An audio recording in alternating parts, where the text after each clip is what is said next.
ಒಟ್ಟಿನಲ್ಲಿ ಚಿತ್ರೋದ್ಯಮ ಏನು ನಿಲುವು ತಗೋಬೇಕು ಅಂತ ನಿಮ್ಗೆ ಅನ್ಸುತ್ತೆ ಸರ್?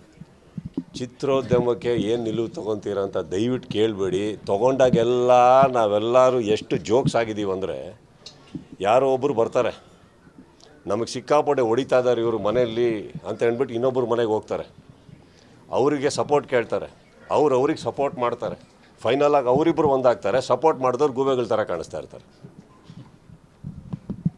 ಪಾಠ ಮುಗೀತು.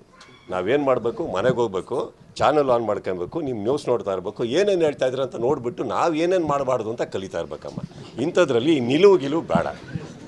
ಈ ಹಿಂದೆ ನಟ ಜಗ್ಗೇಶ್ ಅವರನ್ನು ಬ್ಯಾನ್ ಮಾಡಿದಾಗ ಅಣ್ಣವರೊಂದು ಮಾತು ಹೇಳಿದ್ರಂತೆ, ದಯವಿಟ್ಟು ಚಿತ್ರರಂಗದಲ್ಲಿ ಬ್ಯಾನ್ ಅಂತಕ್ಕಂಥ ಪದವನ್ನು ಯಾರಿಗೂ ಬಳಸಕ್ಕೆ ಹೋಗಬೇಡಿ, ಏನೇ ಇದ್ರೂ ಮಾತುಕತೆ ಇದನ್ನ ಇಲ್ಲೇ ಎಂಡ್ ಮಾಡ್ತೀನಿ. ಅಣ್ಣವ್ರು ಹೇಳಿದ್ರು ಪರವಾಗಿಲ್ಲ, ವಿರುದ್ಧವಾಗಿ ಮಾತಾಡೋಷ್ಟು ನಾನು ಆ್ಯಕ್ಚುಲಿ ಹುಟ್ಟೇ ಇಲ್ಲ. ಜಗ್ಗೇಶ್ ಅವರು ನಮ್ಮ ಸಹೋದರರು, ಅವ್ರಿಗೆ ನಮ್ಕಿನ್ನ ಚೆನ್ನಾಗಿ ತಿಳುವಳಿಕೆ ಇದೆ. ಆ್ಯಂಡ್ ಇನ್ನೊಂದು, ಬ್ಯಾಡ್ದಿದ್ದ ಜಾಗದಲ್ಲಿ ಕೈ ಹಾಕಿದ್ರೆ ಏನು ಮಾತಾಡಬೇಕು, ಹೆಂಗೆ ಎಸ್ಕೇಪ್ ಆಗಬೇಕು ಅಂತ ಅವ್ರಿಗೆ ನನಗಿನ್ನ ಚೆನ್ನಾಗಿ ಗೊತ್ತಿದೆ ಅಮ್ಮ. ಸೊ ಇದರಲ್ಲಿ ನಾನು ಬಹಳ ಮುಗ್ಧ. ಈಗ ಬಿಟ್ಟರೆ ಮನೆಗೆ ಹೋಗ್ತೀನಿ.